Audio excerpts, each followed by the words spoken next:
రీసెంట్గా రిలీజ్ అయిన world heritage Outlook 4 రిపోర్ట్లో వెస్టర్న్ ఘాట్స్ని ఏరియా ఆఫ్ సిగ్నిఫికెంట్ కన్సర్న్గా International Union for Conservation of Nature వాళ్ళు డిక్లేర్ చేశారు. ఇన్ఫ్యాక్ట్ ఈ International Union for Conservation of Nature is a significant global environmental protection body. And ఈ International Union for Conservation of Nature వాళ్ళు ఎప్పుడైతే Western ఘాట్స్ని significant కన్సర్న్గా పేర్కొన్నారో ఇట్ మీన్స్ దాట్ ఈ వెస్టర్న్ ఘాట్స్ యొక్క అవుట్ స్టాండింగ్ యూనివర్సల్ వాల్యూ ఏదైతే ఉందో ఇట్ ఈస్ అండర్ థ్రెట్ అని మీనింగ్ అనమాట. మనకు తెలుసు western Ghats is one of the hottest biodiversity hotspots of the world. ప్రపంచంలోనే 8 హాట్ బయోడైవర్సిటీ హాట్స్పాట్స్ ఉంటే వాటిలో వెస్టర్న్ ఘాట్స్ కూడా ఒకటి. కానీ వెస్టర్న్ ఘాట్ ఈ సిచ్యువేషన్కి దిగజారడానికి గల మెయిన్ కారణాలు ఏంటంటే, మొదటిది ఈ ప్రాంతం క్లైమేట్ చేంజ్ వల్ల చాలా సిగ్నిఫికెంట్గా అఫెక్ట్ అవుతుంది. మనకు తెలుసు ఆఫ్ లేట్ క్లైమేట్ చేంజ్ వలన మనకు ఎర్రాటిక్ రైన్ఫాల్, ఎక్సెసివ్ ల్యాండ్ స్లైడ్స్ ఇలాంటివన్నీ కూడా క్లైమేట్ చేంజ్ వల్ల జరుగుతున్నాయి. దాంతోపాటు రెండో ఫ్యాక్టర్ ఏంటంటే infrastructure and hydro power projects.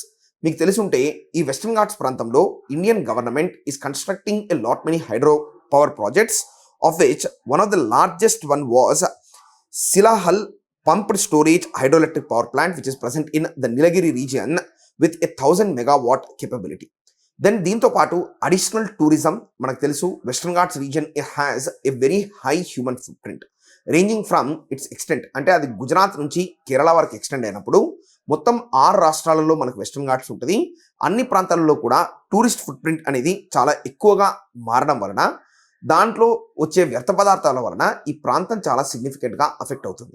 అదేవిధంగా మనం అబ్జర్వ్ చేస్తే ఈ ప్రాంతంలో మనకు invasive alien species and commercial plantations ఎక్కువయ్యాయి. మనకు ఆలోచిస్తే spice plantations, rubber plantations, tea plantations, coffee plantations ఇవన్నీ కూడా మనకు మెయిన్లీ వెస్టర్న్ ఘాట్స్ కాన్సన్ట్రేటెడ్ రీజియన్లోనే ఉన్నాయి. దానివలన మనకి ఏం జరుగుతుందంటే ఈ ప్రాంతంలో ఏవైతే నేటివ్ ఎండమిక్ స్పీసీస్ ఉన్నాయో అవి చాలా సిగ్నిఫికెంట్గా అఫెక్ట్ అవుతున్నాయి. దాంతోపాటు ఈ ప్రాంతంలో ఆఫ్ లేట్ ఈ యూకలిప్టస్ ప్లాంటేషన్స్ ఇలాంటి ప్లాంటేషన్స్ ఏలియన్ స్పీసీస్ ఇంట్రడ్యూస్ చేయడం వలన ఆ లోకల్ వెరైటీస్ అనేవి చాలా సిగ్నిఫికెంట్గా దెబ్బతింటున్నాయి.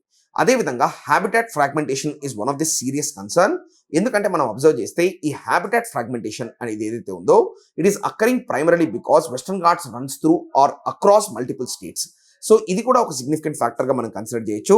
ఇలాంటి మల్టిపుల్ ఫ్యాక్టర్స్ అన్నీ కలిసి Western Ghats is becoming an area of significant concern according to IUCN, and every one of us, including the governments of the state and center, danto patu people who are going as tourists into the region, the locals to patu even NGOs are also and private sector agencies are also responsible in order to preserve the Western Ghats, primarily because Western Ghats అనేది కేవలం okay మన భారతదేశానికి సంబంధించిన కాదు, it is something which is of out standing universal value. అంటే మానవాళికి మొత్తం okay ఈ వెస్టర్న్ ఘాట్స్ వలన చాలా సిగ్నిఫికెంట్ బెనిఫిట్ జరుగుతున్నప్పుడు దాన్ని ప్రొటెక్ట్ చేయడం ప్రతి ఒక్కరి రెస్పాన్సిబిలిటీ.